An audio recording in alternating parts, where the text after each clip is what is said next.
மேல்மலையனூர் பக்கத்துல துக்க நிகழ்வுக்கு போயிட்டு தன்னுடைய வீடு திரும்பின ஒருத்தர் கிரேன் மோதின விபத்துல உயிரிழந்திருக்கக்கூடிய சம்பவம் பெரும் சோகத்தை ஏற்படுத்தி இருக்கு. என்ன நடந்தது விரிவா இந்த வீடியோல பார்க்கலாம்.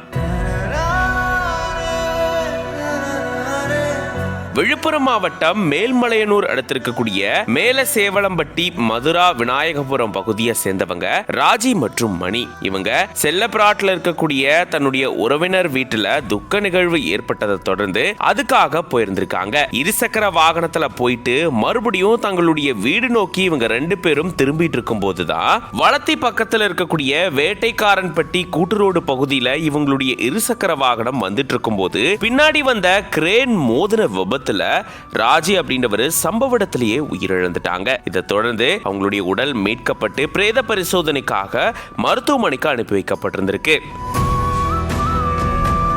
மேலும் கூட வந்திருந்த மணி அப்படின்றவரும் படுகாயம் அடைஞ்ச நிலையில அவரை மீட்டு சிகிச்சைக்காக செஞ்சி அரசு மருத்துவமனைக்கு அனுப்பி வச்சிருக்காங்க. அங்க அவருக்கு சிகிச்சை வழங்கப்பட்டுட்டு வருது. இப்படி துக்க நிகழ்வுக்கு போயிட்டு 2 நபர்கள் தங்களுடைய வீடு நோக்கி போயிட்டு இருக்கும் போது எதிர்பாராத விதமா கிரேன் மோதின விபத்துல ஒருத்தர் உயிரிழந்திருக்கிறது பெரும் சோகத்தையும் அதிர்ச்சியும் ஏற்படுத்தி இருக்கு.